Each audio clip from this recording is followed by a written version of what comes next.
Good afternoon and welcome to Coffee Time by Yassmine O. Our guest of today is a German filmmaker, actor, and producer at PMD Films UG and founder of the Film Festival. Excuse me, I'm very excited about this guest today. And founder of the Indie Festival International Film Awards Berlin, known as IFAB. When he was growing up in his hometown Berlin, he told his parents that he wanted to become an actor.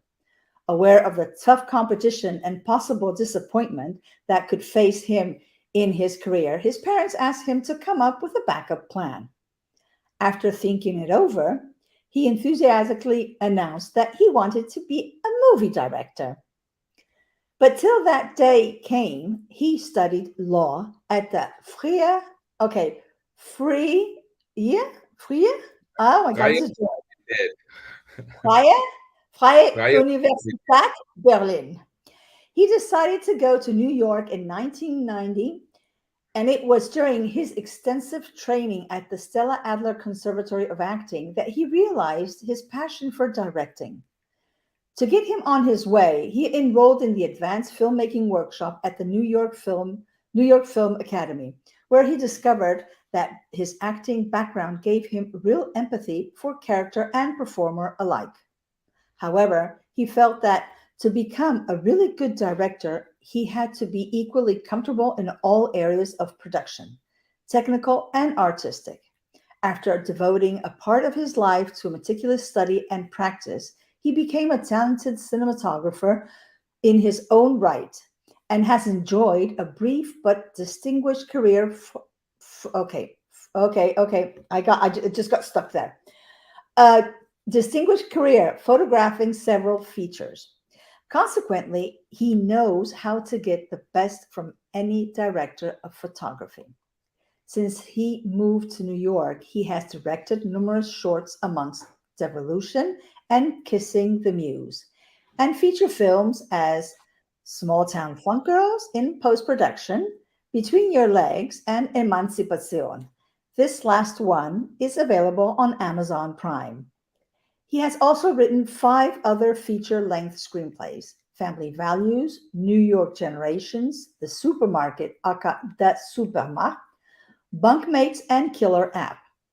His role as first-time producer of his film Emancipation, gave him a solid understanding of scheduling and budgeting, where he discovered that bringing a film in on budget against all the odds is not the least of his talents.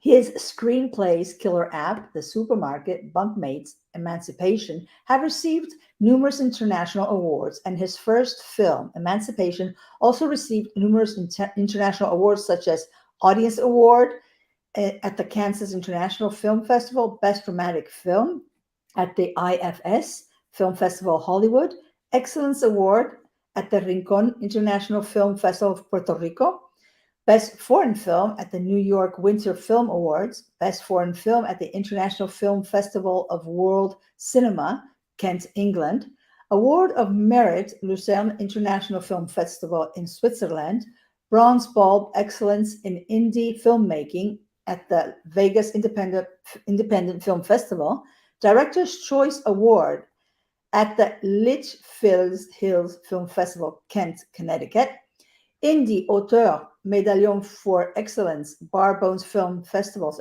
in Oklahoma, honorable mention at the LA Art House Film Festival, and honorable mention at the 60th Degree North International Film Festival, Norway. Philipp Müller-Dorn, welcome. Thank you very much. That was a very long list there to read out Well, I loud. should have said it better. It's Philipp Müller-Dorn. Yeah, Willkommen. Philipp Müller-Dorn. Yeah, wonderful.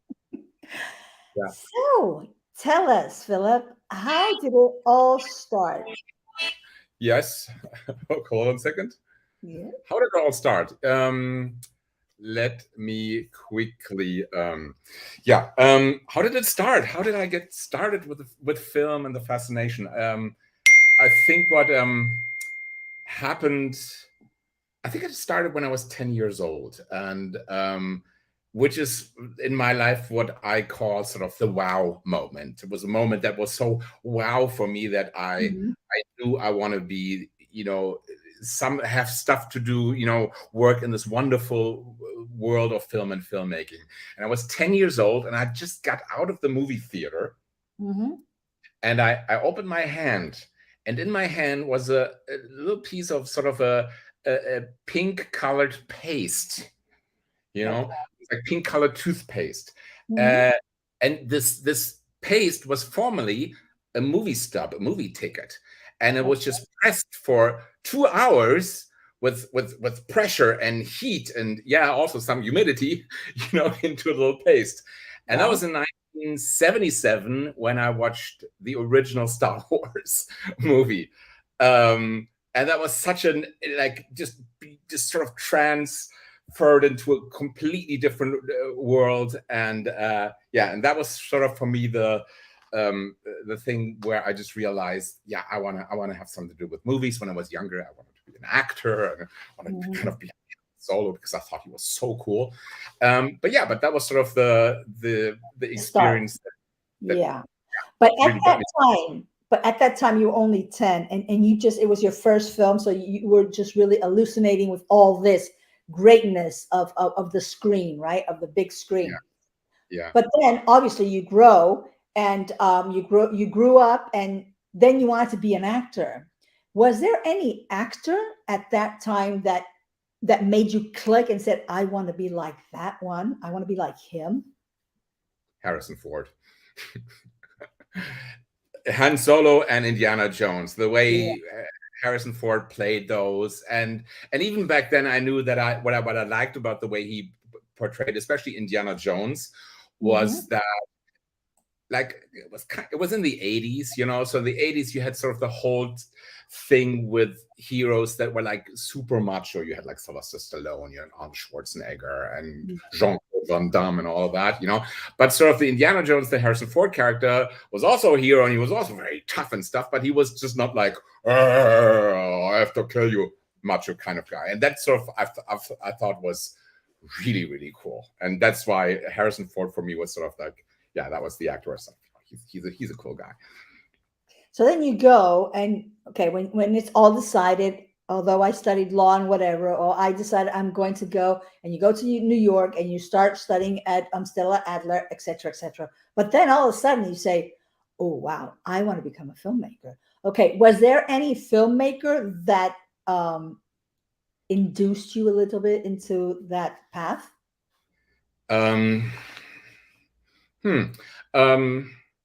Well, there has been a lot of filmmakers. I mean, I loved the film. I mean, it was definitely, again, like Star Wars, this whole like George Lucas and Steven Spielberg, but also Stanley Kubrick. And then later, once I like moved to New York and studied acting, that was also the 90s, and that was sort of the whole like independent movement where you have like Tarantino and so many others that influenced me very heavily into that direction, And it was also the beginning of the 90s was also this whole feeling of Aufbruch, like we were starting something new. This is like this new independent scene which is just starting, and that sort of was one of the aspects why I said like I'm going to move a little bit away from the acting and more towards the filmmaking. But it was also, to be honest, if you're an actor, you're just very depending on the decisions of other people, the casting directors and directors, and if they think you're right for the part, And of course, there are casting directors and directors who really know their stuff and can tell, a good actor from a bad actor. But then there are some that cannot, that just go by looks or something like that, And I felt that this whole acting thing was a lot of waiting in New York. A lot of waiting tables to pay your rent, but it's always like waiting. And in terms of filmmaking, I felt like this was much more from me because it gives me more opportunity to actually be active, to really to pick a sort of a topic and come up with a story for it, and then write the screenplay, and basically put all the wheels in motion that it can be produced, it can be, made. That's sort of one of the another reasons that sort of made me decide to go away from acting and more Mhm. to. Well, if we compare one and the other, obviously as a filmmaker, you are more in control of your creativity. That's as an actor. As an actor, you depend on everyone else. Your creativity depends on everyone else. But as a filmmaker, of course, it depends also on the money and the producers.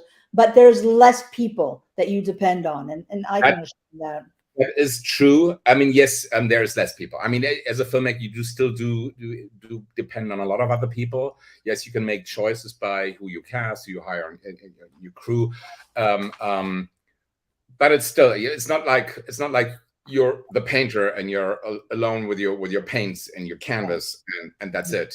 And so again, so with film, it's also a lot more about communication and also I think since I believe very few people are geniuses. I do not consider myself a genius. Yes, I have an idea and I have sort of a vision, but I think for me on the set and working on a project, I'm always very open to hear other ideas, because I'm not saying, well, my ideas are necessarily the best.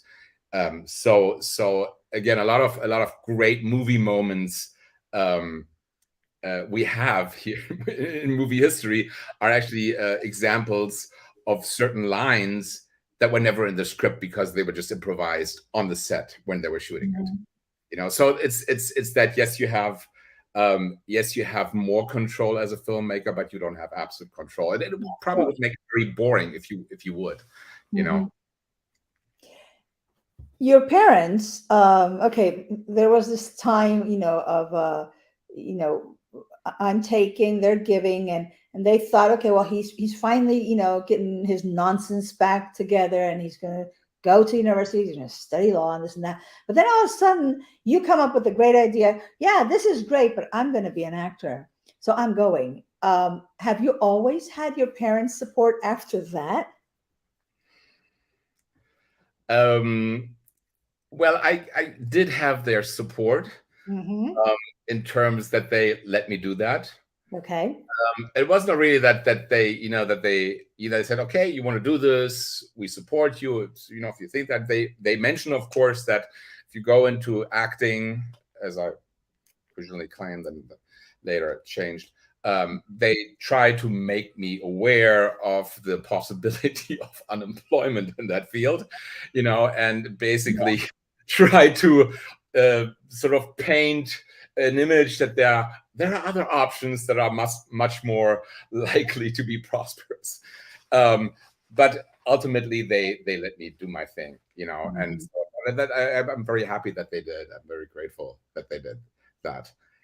But also my father is a lawyer, and this probably had something. Also, I have other lawyers in my family, so this probably had something to do that I studied law here in Berlin for a couple of semesters until I realized that no, that's not what you wanted. No, and it was just I just realized that. I mean, it was kind of interesting. I could get into the whole thing, but the problem is I had probably most problems and most of the other people that studied law with me. I at the time I had the feeling they weren't really interested in anything except just becoming rich very quickly, and that was never really like the thing for me. So that whole like accumulating wealth thing is not really like sort of the highest priority. You have always worked, I mean, you've worked as an actor and director. After doing both, which do you prefer and why? Besides of the control part, obviously, because a filmmaker, you're more in control of everything. But if you have to choose between, okay, let's say I'm going to say, okay, you know what, Philip, you're going to have to choose. You can be either just an actor or just a director. Which one do you choose and why? Probably director. Then I always do love acting. The last film that we shot that you are playing a part in, Small Town Funk Girls, again, was like independent production. A lot of times with independent production is things go wrong. And if you make a movie, it doesn't even have to do with independent. Even if you have millions of dollars, still things go wrong, Yes, And then of obviously. course it's up to you, the director and also the producers, to improvise, to find a solution. A lot of times if you have a big budget and you have millions, yes, you can improvise with money. That's a lot easier. If you don't have money, you have to be a little bit more inventive, a little more thinking outside the box. So we had this a lot of times, that sometimes locations, they decide, they change their mind, didn't give us the locations. But with one particular role, we had the problem that the actor changed his mind just 2 days before the shooting of that particular scene. It was a scene with creepy Chris, and we didn't have an actor. So he was kind of in my age range. So yeah, being in a very pressing situation, I decided, well, then I'm gonna play creepy Chris myself.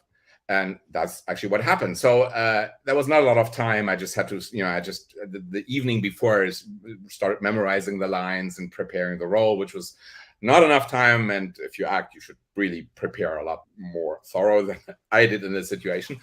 But it kind of reminded me that I do enjoy it, though.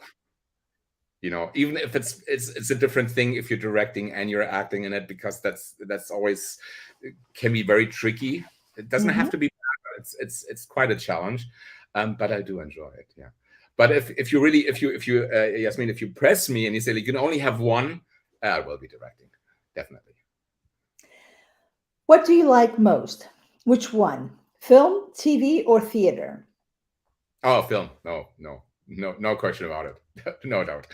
Absolutely film. It's that whole, and film, I also mean like movies, like the movie theater. This whole, you sit, and yes, I do. We have like a little projector here in my place, and so I can watch movies sort of on a big screen at home, like a home cinema thing.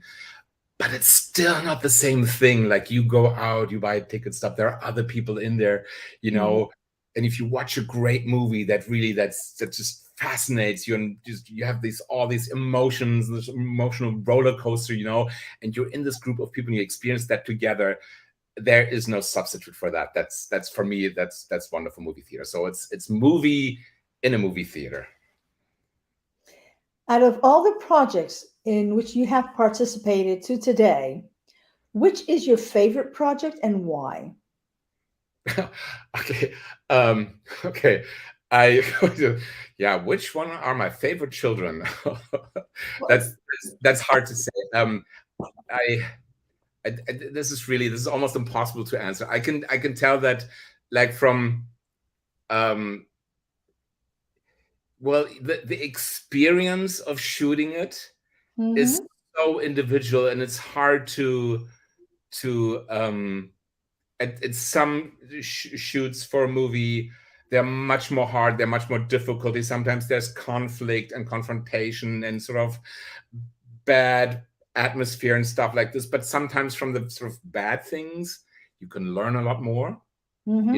Your character grows much better when times are tough than when just life is a picnic. And so it's very hard for me to say, like, oh, this is one favorite one. I mean, I do understand the first movie that I did. If I look back at it now, I don't think it's very good. And this is why I don't promote it, and this is why it can't be seen, because I don't think it's good enough to be published, to be made available for public. And this is the same true for sort of my very first screenplay. If I read this now, I go like, oh no, just put it away. But that's good, because it shows me that apparently I must have had some sort of progress, because when I wrote this, I thought it was really good. But now, like, sort of 10 years later, I go like, oh, no. So again, it's a process, but I can't really say like, oh, this is sort of my favorite project. I kind of like them all, even if they didn't turn out so good. Well, I mean, you learn from everything, from positive and from negative. But there's always, I don't know, there's always a story or some project that tells a story that makes it,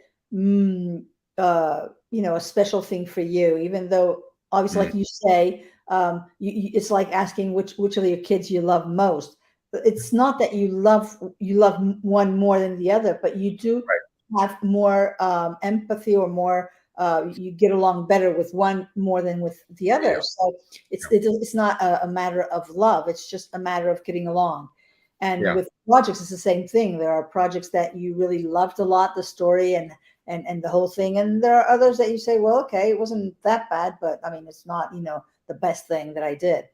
Well, It's I watched Emancipation the other day because it was on Amazon Prime, and we wanted to watch a movie, and we're just going through Amazon Prime, and my wife and I, and then we was like, oh look, it's my movie, and we started playing it, and we just watched like half of it because then I had to go to work.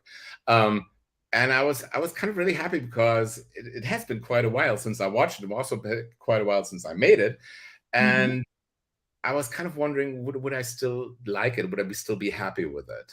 And then the good news is I'm still very happy with it. well, So, I must admit, it's a very good film. I watched it after I got casted by you for Small Town Funk Girls. And I yeah. told you what I thought about the film. I really loved it. It was exactly what I was looking for, in the sense that it's a matter that it does exist, only fortunately, in a very small percentage of cases, but it does exist and it needs visibility. Absolutely. Gender violence is not only a woman's thing, it's also some men go through that too. And unfortunately, due to feminism and due to other governmental organisms, you can't shout it out that much, because then you are considered whatever. And I don't find that fair. As I always say, in order to me as a woman request equal rights in every sense, I have to be how you say it, I have to want to give that equal percentage to men, because otherwise then it's not equal rights. Absolutely. And the question is also, would equal rights also come with equal duty? True. That's how it's supposed to be. Equal rights and equal duties. Yeah. If we say we're men and women are on an island, would then, if the ship sinks, saying like women and children first, wouldn't that be outdated then? It could be, but then on the other hand, hold on a second. Yeah. On the other hand, we're talking about. I mean, if a ship sinks, then now we're going into other details, because you have to think that until now, well, yeah, women are gonna, they See, are. I would say if the ship sinks and the water isn't too cold, like in the sort of the lifeboats, let's get the people first into lifeboats that can swim. True. Again, I'm just saying, it's just. I mean, if we were in that situation, that we would have to choose, me myself as a woman, but thinking as a human being, not as a woman, I would choose couples that can have children and continue the humanity, because otherwise, what's the sense of sending just women alone with kids or old people, if the rest sinks and they end up in, I don't know, in a small town, and well, they will all die because there are no men to make more children. So I mean, it's things like that, right? But okay, that's for another day and another story. It almost gets the whole philosophy kind of. So, but still, but it is true that 6 hours for this talk then. Yeah, but what you said before, I do agree that the 50% of rights come with 50% of duty and obligations, on both senses, women and men. Is there a project or any project that you have done that you have regretted doing, or that you consider has not been satisfactory for you? Well, well, the regretted no. So the answer is no. Yes, I haven't regretted anything. Okay. So, such as I have never really. I mean, I've done like good things. I've done things that went right. I've done things that went wrong. I've done mistakes. I've done a lot of mistakes in my life. But I don't regret a single one of them, because I can say, like, well, first of all, when I did what I did, even if it was a mistake, I kind of did it with the best intention. It turned out it didn't really get me quite the result that I wanted to, but it got me to where I am right now. So there's not really regret. I mean, if there would be regret, that it would be only that I think when I was younger, I could have been a little kinder to people, you know, and yeah, and not be so, yeah, you know, rough sometimes with people, you know, which is also something that sort of stemmed from my insecurity, of course. I like it a lot of times. Yeah, so there's no regret. What is the second part of the question? Oh, it was the whole thing. It was just regret, or that it wasn't that satisfactory for you. Yeah, well, satisfactory, that's also a matter of perspective, like I said before. But my very first screenplay, at the time when I was writing it, and even after that, and I read it, I was like, oh, that is really good. That's smart. That is witty. That is funny, you know. And then I read it like 12 years later, and I said, oh my God, this is just really poorly written, and this is really not good at all, you know. So yeah, so I said, like, well, that was not good. But again, there's no regret, because again, I had to go through the process of writing something that I find is not very good, in order for me to understand what I deem worthy and not worthy, or good and not good. According to you, what are the 3 qualities that every actor should have? Oh, okay. Wow. Well, first of all, I would say, yeah, professionalism would probably. I know that you should have that in every kind of a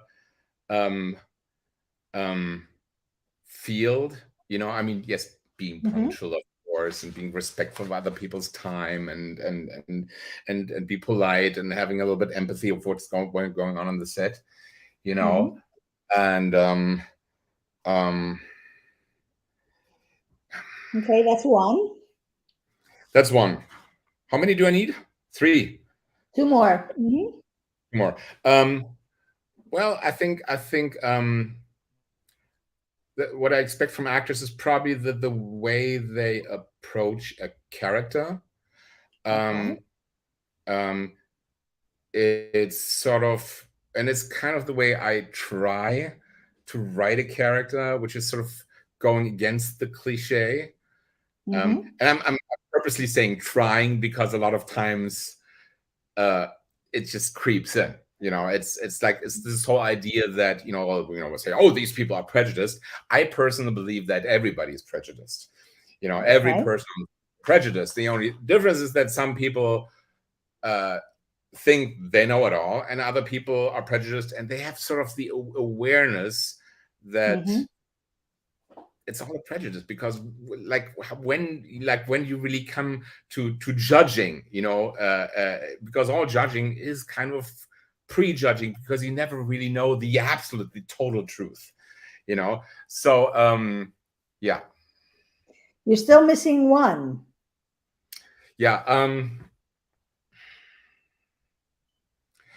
I think the third one would be sort of flexibility, like flexibility in terms of flexibility and creativity on the set. You know, I know that development, you know, basically working on the character, building the character, which is all done prior to the shooting, but also on the set, being flexible enough and see what happens, what kind of dynamics happen there, and also seeing that, again, it's not just you and the other person who's acting. There are also, like, there's lights, and there's costumes, and there's makeup, and there's the camera, and there's the director, and there's the sound. So all of these, and there are these troubles. So you have to be very flexible with these things, because so many people are involved. And this is sort of the thing, you know, this would be the third thing. Okay. Now, what are the 3 qualities that you consider every director should have? Okay. First, I think the most important one would be communication. I mean, directing is all about communicating, and I personally believe that really good communication is one of the hardest things you can do, and it's I still like learn all the time. I still learn new things, how to improve communication, and I will not stop learning how to improve communication until the moment that I die. Because because again, you since you cannot read minds, you cannot really jump into the other person's brain. It's always like trying to like, what do they mean? And language helps us, of course, but language can also be very, very tricky, as we know. And every person is different. So there's no one right way of communicating, and this is like something the director should definitely be very good at communicating. I think the second thing would be director should definitely understand but all the crew positions. Ideally a director has worked as a cinematographer, has worked as a sound person, has done costumes, has done makeup, and all of that. Director should also know what ideally.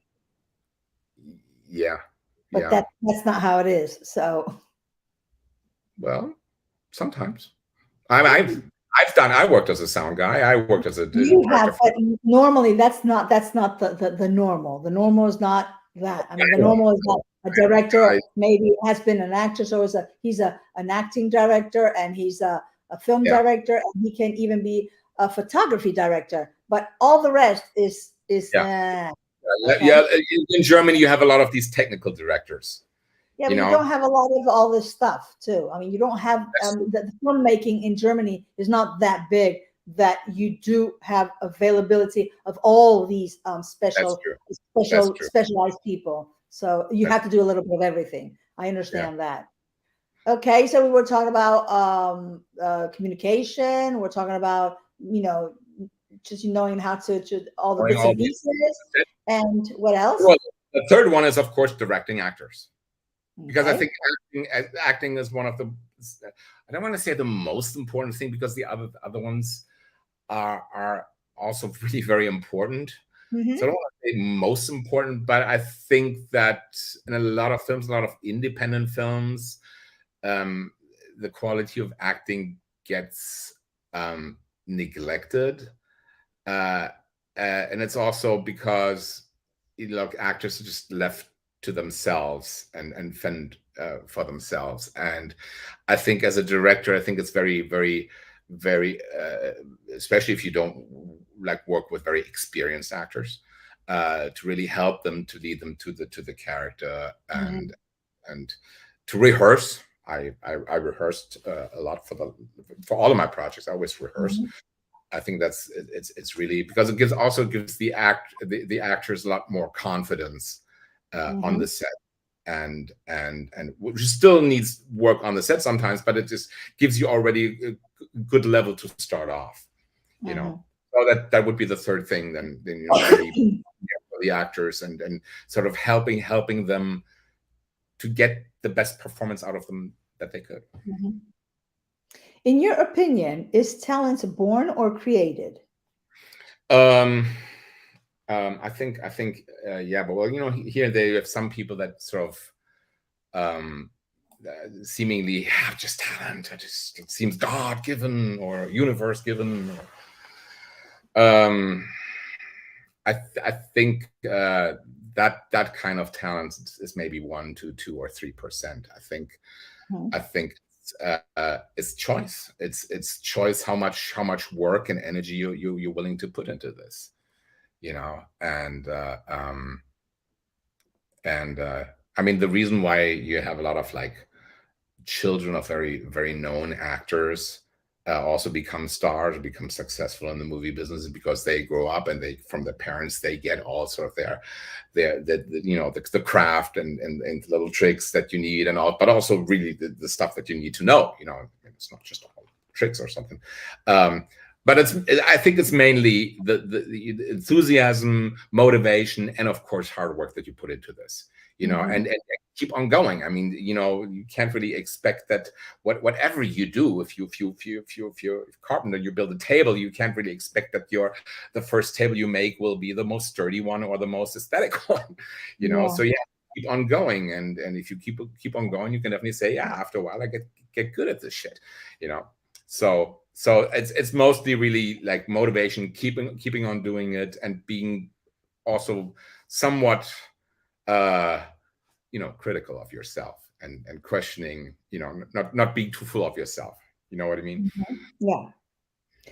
Tell us which of your projects, I would say Emancipation, but which of your projects do you consider has given you the most visibility in this industry? Well, at this point, it's actually just Emancipation, because small town.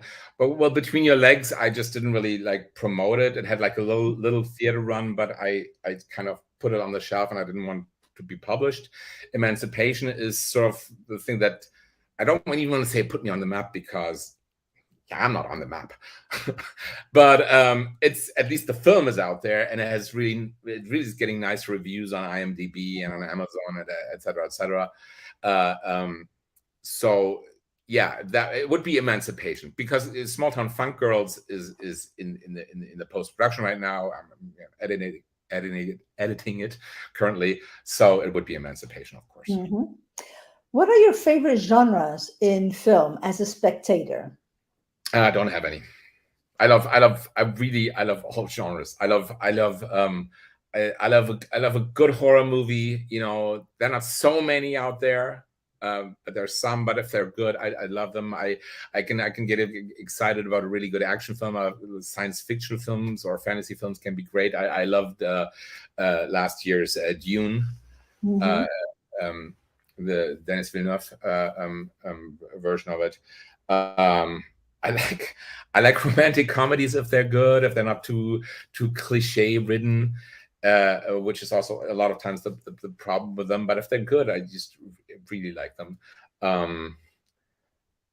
Yeah, any genre really. You like even chick flicks, if they're well done. Yeah, they get me. And as a director to work, which genre is your favorite? It's the same answer. The same answer. If the story is good, if the story is good, which means if the story intrigues me, if I because filmmaking is so much work and so much stress and so much getting more gray hair and all of that. So if I say like, oh, I want to turn this into a movie, then I must really like it a lot, that I'm willing to put all this energy into it. So. Yeah. Up to today, you have been directing your own projects, screenplays that you have written yourself. Would you be considering in the near future to direct others' screenplays? Oh, yeah, absolutely. If I like them, if I think they're really good, then I would love to. It would also be, I think, a very interesting challenge, because it would also be sort of like realizing something that somebody else wrote and putting your own sort of take on that. Yeah, that would be very. I think I would love to have that. Challenging. I think it would be challenging, because absolutely. I think that when you direct something that you've written, it's easier, because it's like a baby that you've wounded and you've carried it. But when it's someone else's baby and you have to take care of someone else's baby, it's different. So you have to put your own, and it's very different, because you want to give your own perspective. You want to drop in, just spill in a little bit of your ADN, in your DNA inside, but you don't want it to completely lose the original DNA. So it's a bit of a little thing in there. But I think it would be a very challenging thing to do.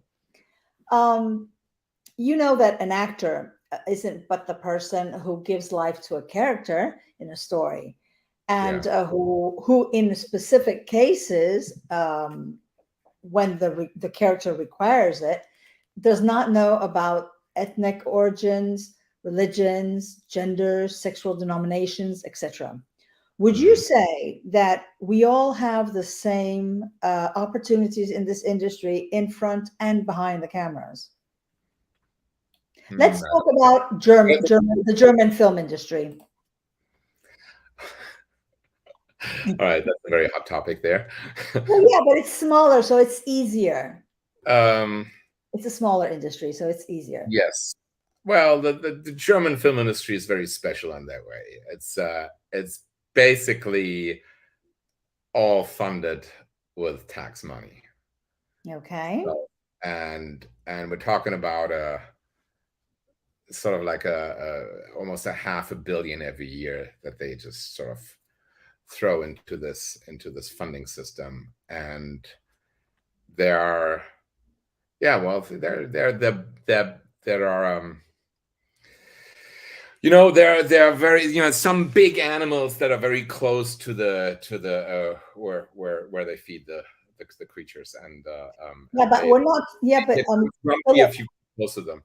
But we're not talking about that. We're talking about people who are, for instance, you as a screenwriter, a screenplay writer, you know this.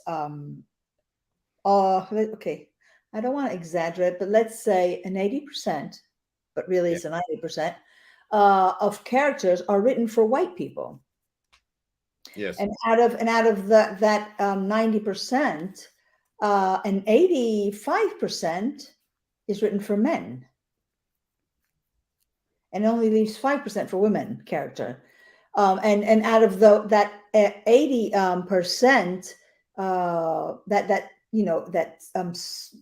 80% out of that other percentage, you can say that maybe a 60-70%, we're talking about teenagers up to 40, and then the rest is, you know, older men. There's a lot of older men, actor men who work more than actresses who are over 45.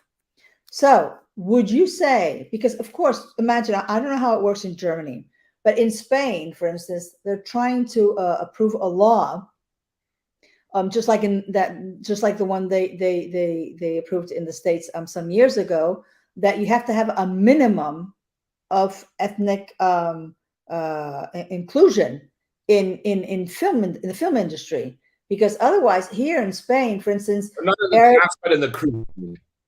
We're talking about both, because firstly, here we're trying to defend the actress part, and then we're trying like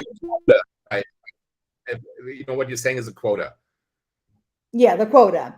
Here in Spain, normally Latinos, they do as maids. Guys, they are always drug dealers. Arabs are always terrorists. Russians, Eastern European ladies, they are always prostitutes, things like that. They don't give, that's, as I was saying, unless the character requires it, anyone can be your character, really, be it a man, a woman, and whatever origin or whatever gender identification they are, it's the character, really. Unless, obviously, we're talking about, like I say, it's the story of this Chinese doctor who came to Los Angeles when he was 20. But then it's a specific thing, or a slave that came from Africa. It's a specific thing. If that's not the case, we're just talking about, generally speaking, this father, this CEO, whatever, a psychopath. Psychopath can be a drug dealer, can be a lady who is 60 years old. Why not? In real life, I am sure there are ladies who are 60 years old and they are drug dealers. Well, so, how again, first of all, repeat the question. That didn't really arrive here. This whole thing that we're talking about, the quota, how do you think it works in Germany? Does it work like everywhere else? Better, worse? Well, they have these quotas. Okay. I personally think it's disastrous. I think any kind of quota is highly problematic, Mhm. because you can't legislate racism or sexism or anti-Semitism out of people's brains. Yeah. If I say I make a law and I say every company should have 10% of a certain minority, let's call it minority X, Okay. in their workforce, then the company is, of course, they have to hire 10% of this minority, regardless whether they're qualified for the job. So the best case scenario, they happen to be the best ones, but that probably is not always the case, And then you have a situation that you have to hire these people when you could have other people that are not part of the minority, that are better than that. And I think this will actually, I understand that it's a very noble intention behind this quota, to really make, like, to right a wrong. But it's, again, one of those good intentions that hell's paved to, because you would really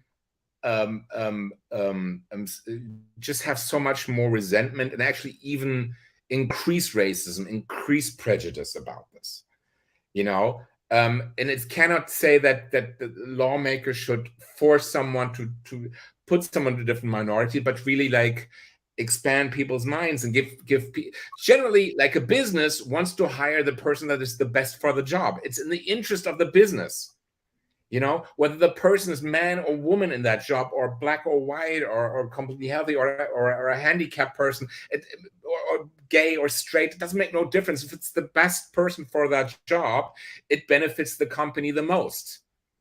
And that's, but don't you think that sometimes companies, like directors, like filmmakers, like producers, they tend to go the easy way? What do you mean, the easy way? Okay, easy way in the sense, we're going back to the film industry. The film industry, as I said, you are, the other day I was interviewing a Spanish filmmaker, and she said something that was really interesting, because she started saying, well, it is true that it is our responsibility as screenwriters and directors. She said, well, I don't want anyone to misinterpret what I'm saying. I said, no, you're going the right way, because it doesn't depend on the rest of the crew, and it doesn't depend on the rest of the cast that I get a role as a CEO, or as an FBI director, or as a serial killer. It depends on the screenwriter and the director to give me that role, to create that role for me, because I am. Absolutely. That's it. So it's not my responsibility. It's you guys' responsibility. And I consider that stories can be told independently from your origins, your skin color, or whatever. It's a story. They can, but I say this from the perspective of the screenwriter. Yeah. I mean, yes, the Small Town Funk Girls takes place in Germany, even if the movie is English spoken, but that's kind of more of a business decision, actually. But then it takes place in Germany, and most people are white, and yes, I could have had this taken place in South America, but I am German, I live here, and I know much more about the German culture than, let's say, the South American culture. So this is like something that is, I wouldn't say that's racist of me, but it's just like something that I know better, and hence I write about that. And also, of course, it was sort of a financial decision, because we made this movie with very little money, and we didn't really have enough money to have plane tickets for everybody to go to South America. But Giselle Fisher, she could have been South American. An actress that is South American that lives in Berlin or near Germany. For instance, her son, he could have been black. He could have been black. Why? Because I was married to a white guy, to a black guy, and my son is half. I mean, he's just brown. You know what I mean? Yeah, well, we kind of had that problem actually in the casting because we had, I mean, you play Giselle, the grandmother of the main character.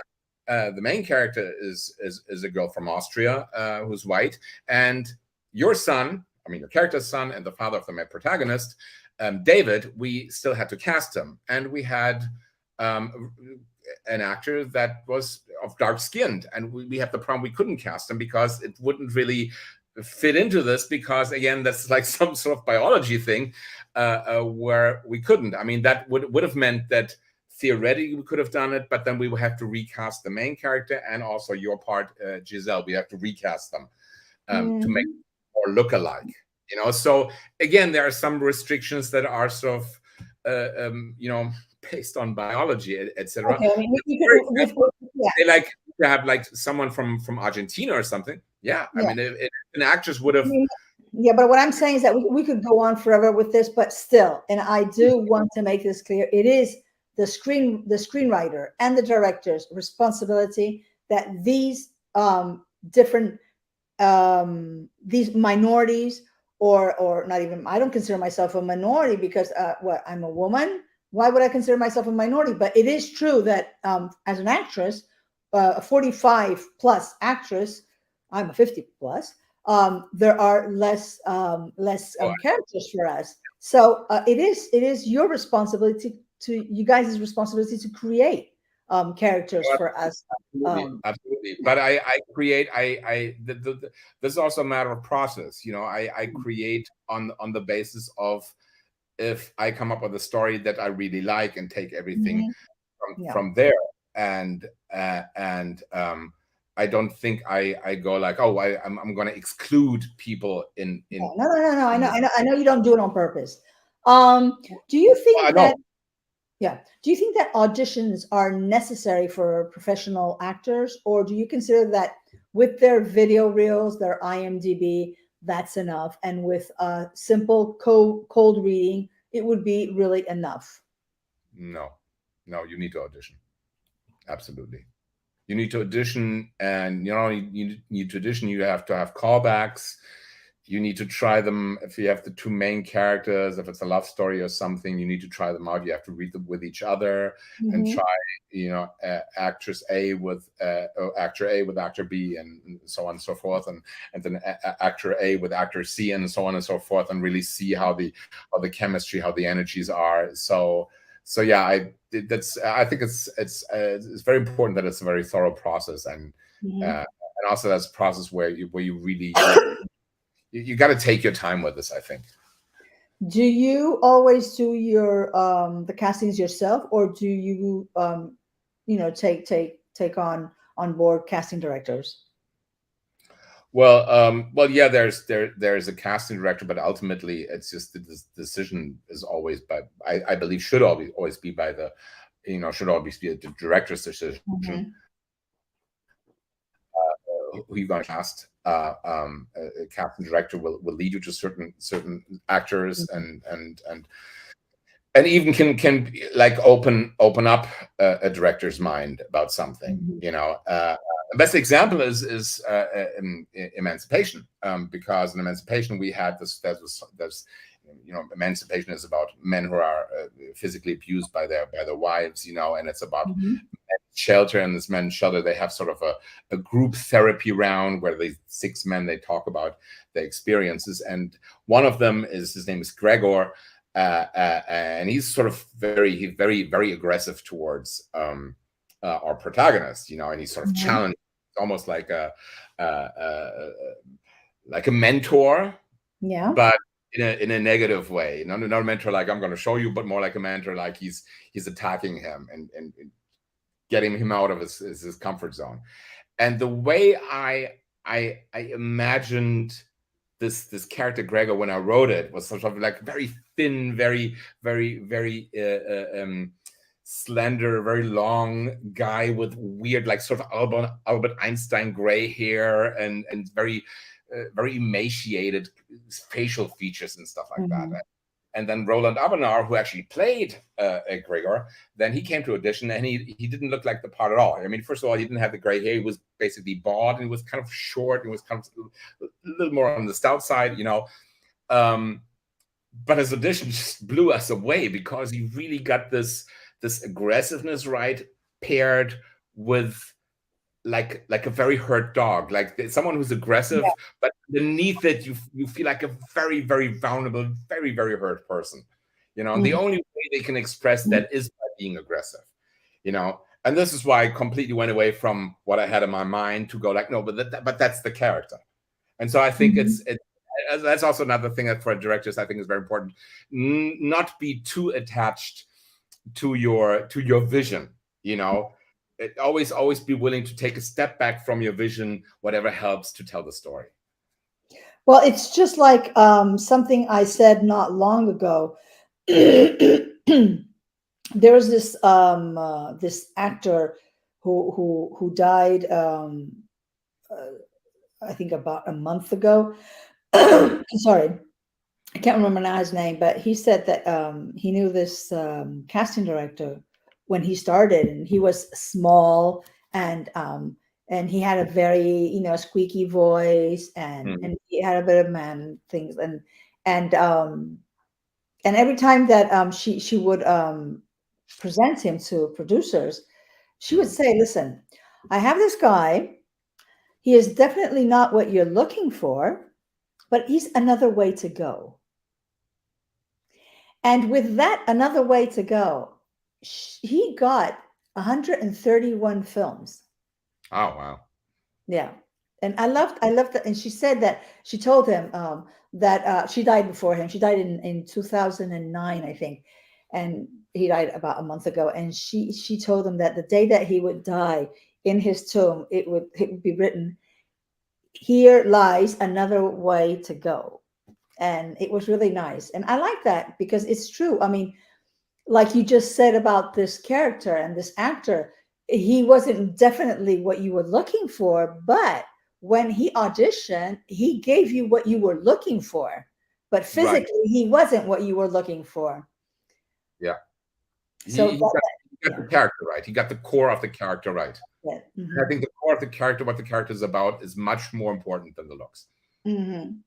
Do you think that platforms like Netflix, HBO, Amazon Prime, etc., are the only future for our industry? No. Do you think they will take over our cinemas? We hope not. I mean, yeah, but they're extremely rich. They're extremely powerful. Yeah. Probably not, because why would they? I mean, why would they want to? It's not really that cinema, I mean, a movie theater is a very lucrative business. Not for the people unfortunately, not for the people who own the movie theater or who run the movie theater. That's why they have to charge an incredibly insane amount for popcorn, because they hardly make any money from the selling of the movie tickets. Yeah. So I think the streaming thing for Netflix and Amazon Video and Disney Plus and Apple TV Plus is probably so lucrative that, in terms of as a business decision, I really don't think that the movie theater is of any importance to them. It's more like a prestige thing, I think it's sort of makes a movie more interesting if it had a good run in the movie theater. It's sort of. Tell us about your two feature films, Emancipación and Small Town Funk Girls. Okay, as I said, Emancipation has received many awards, and it's still in Amazon Prime, so you can all see this film, and I can assure you will enjoy it. It's in German. It's subtitled in English and in Spanish, and it's a really nice story, which really relates to reality, to facts that happen and situations that happen nowadays. As I said previously, in minor percentage, but it still exists, and I still consider that they have the right to have voice, and a huge shout out for this, because we're gender violence is just violence, and whatever gender it is. So you will enjoy this film. And your last, your previous to the last, I hate saying the last, the previous to the last, Small Town Funk Girls, which is now in post production, that it was shot last August in Berlin, which I had the pleasure to work in as Giselle, the grandma. Tell us, what did you enjoy most in the shooting, and what did you enjoy less out of both films? Well, I enjoyed a lot that feeling. That is true for Small Town Funk Girls, but it's also true for any movie. Sometimes you have these moments where just things just come together, where the camera works. Yeah, I mean the camera works. I mean, it's just sort of the right take. The actors, they just get it right. And we had like a scene where the final confrontation between the protagonist and her father, and we had like a scene there where the father was doing his monologue, and it was just so moving that after I said cut, everybody automatically applauded, just because they were all so moved. And this like one of those, and we had other moments like that, and these are the moments that I really very much enjoyed. Mhm. And I'm starting to I'm enjoying very much the seeing it all come together now that I'm doing the rough cut, that I do the assembly cut Mhm. of the film. So this I enjoy as well. And of course there are, like with everything, there were like some frictions on the set. There are, we worked with a lot of young people. We also worked with people that didn't really have that much experience, and sometimes there were situations that some of us deemed not so professional. I mean, that happens, and this is also like an independent film problem, because you really can't afford to have people on the set that have years and years of experience in movie making. So these are the things that are a little bit tougher. I had this also on when I was shooting Emancipation, a little bit, these situations. Small Town Funkers was a little bit more tricky. Maybe it was also very hot in August in Berlin. Maybe it's because of that. No, not that hot, not for me. Well, that's true. That's true. Hey, That's. I not mean, me. For yeah, you guys, yes. For you're me, it was much used quite to a quite different cool. level of caliente. Yeah, I mean, for me, it was quite cool. So it was nice, and like, nice evenings, and it was really nice because it was really. I mean, I come from Spain, going to Berlin. It was really hot in Yeah. Spain and less in Berlin. Um, have you got any new films? Any new Yeah, projects? actually, yes, I have a horror film that I'm preparing right now, that I'm planning to shoot in October of 2023. Mm-hmm. Which I didn't write the script by myself. I wrote the script together with my very good friend Elizabeth, who lives in Austin, Texas, in the United States. Mm-hmm. And that screenplay that won already like three awards so far, like screenplay awards.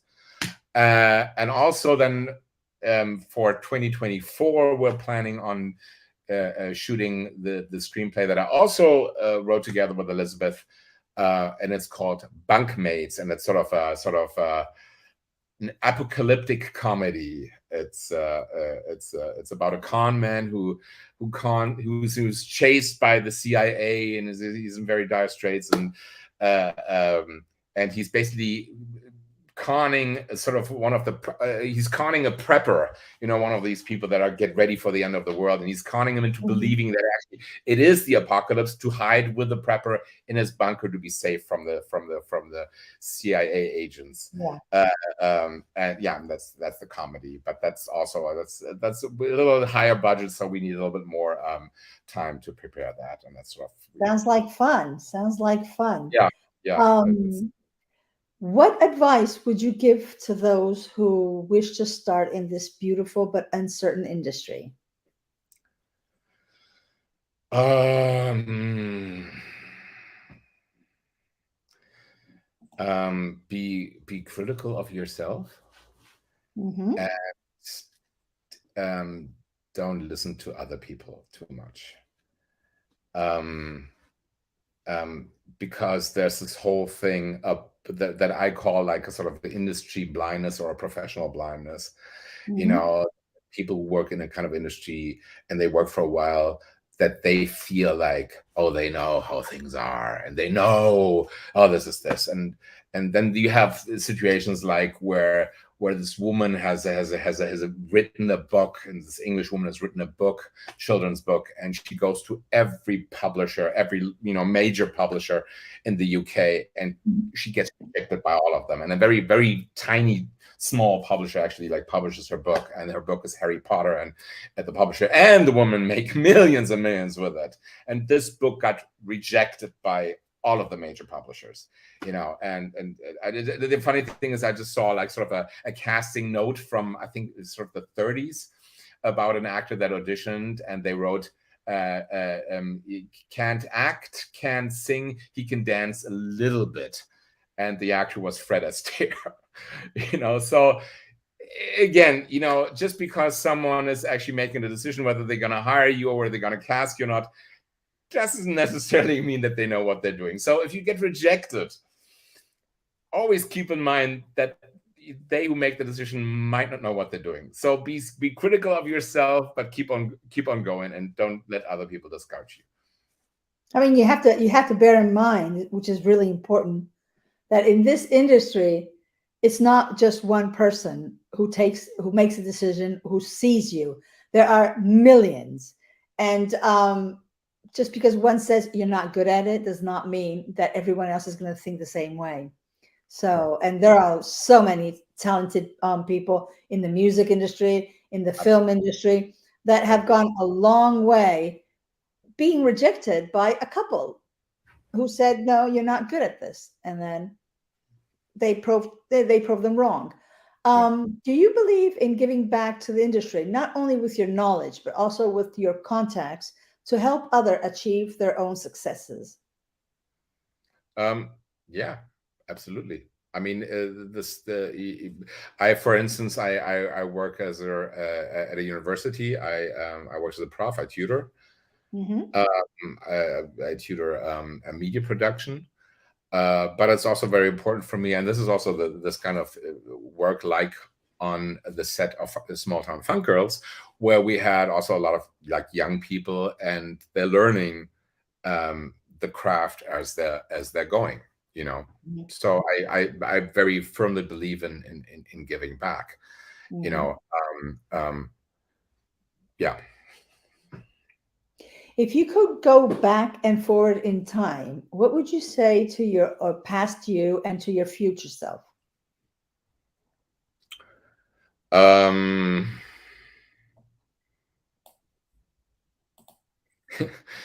would probably say to younger Philip, I would probably tell him like, don't worry so much. Like there's a saying like in English, it says like, oh, 2 rules. Rule 1 is don't sweat the small stuff. Rule 2, it's all small stuff. so yeah. So and the thing, and it's a quote that comes to mind, which is like later in life, or when we're very old or when we're about to die, we kind of never really regret the things we have done, but we really regret the things we haven't done. So I think for me it is very important to stay active, to start new projects, to be curious about things, to every day to learn something new, which I really enjoy, which is so much fun. And yeah, keep on finding new things, keep on experiencing new things, keep on learning new things. That's, yeah. We are coming to the end of this first interview with you, which I hope we will have already. Yes, already. Once we have the premiere of Small Town Funk Girls, it would be great to have another interview. Until then, what are the things that you are grateful for?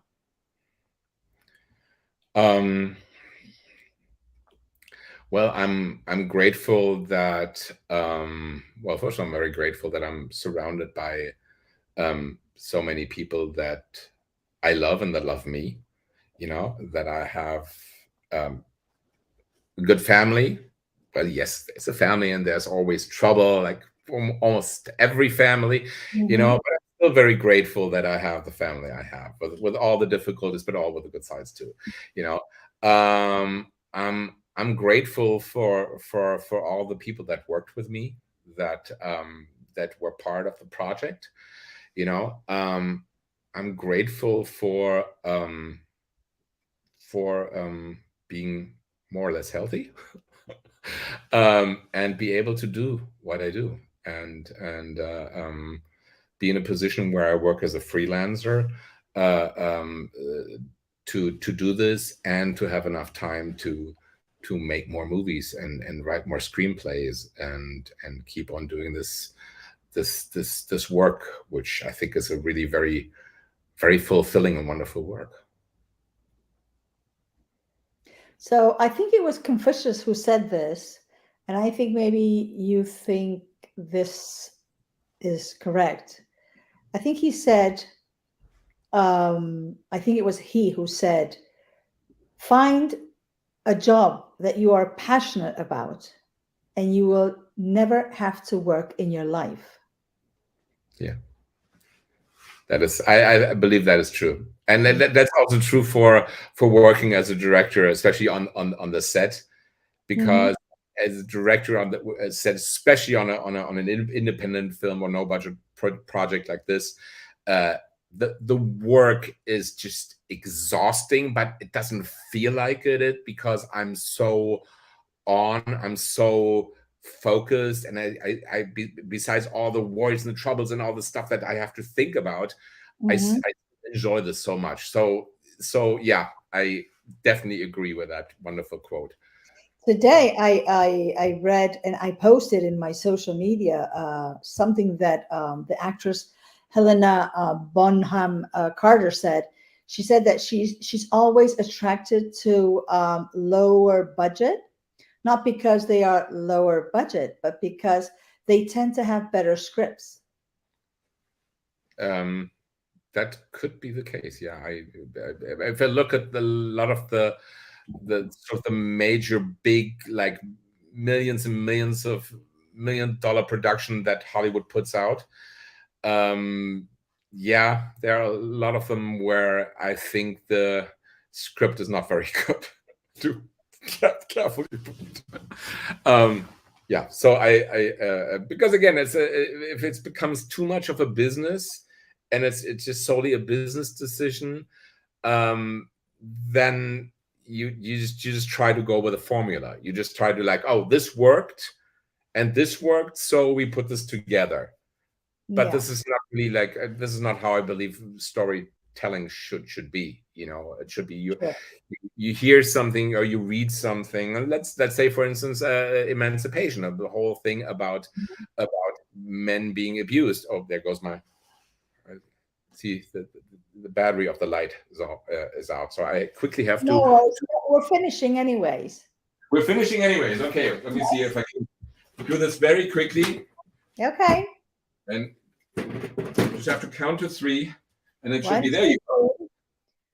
See, this how quickly it goes to just change the battery for a film light. Well, Philip, yeah. Thank you so much. Thank you so much for sharing your afternoon and your experiences with us all on Coffee Time by Yassmine. It was a great pleasure to have you online, be able to share these moments with you. And some people who know you a little bit better now, and those who don't know you, they know you now. They know who you are. Yeah. I really do recommend you guys watch Emancipation on Amazon Prime. It's a very good film. And I'm surprised it doesn't have many more awards. Maybe it should have just, gone more in festivals, but maybe it's just leaving spare room for small town funk girls. You never know. And to you guys, thank you so much for being here, as always, supporting culture, because as I say, life without culture is quite boring. You can follow Philip. Yes, Yeah, Philip? yeah, I just want to say before you do your closing argument, I just Okay. want to say thank you so much for having me. Oh, And thank you. I enjoyed this very much. And also I want to say thank you to everybody who is watching, and also everybody who will watch it later, for being interested in True. the interview. Thank you so much. And as I was saying, you can follow Philip's works through his social media links that I will be including, as usual, in the interview description on my YouTube vlogcast and my IG. And if you wish to know who is going to be my next guest, well, you're going to have to follow me on my social media to know. Take care and be responsible. And as we say here in Spain, we only have 4 days to live and 3 of them rain. So take profit of 1. Thank you so much. Thank you, Philip. A pleasure having you. And I will see you all soon again. Bye. Bye-bye.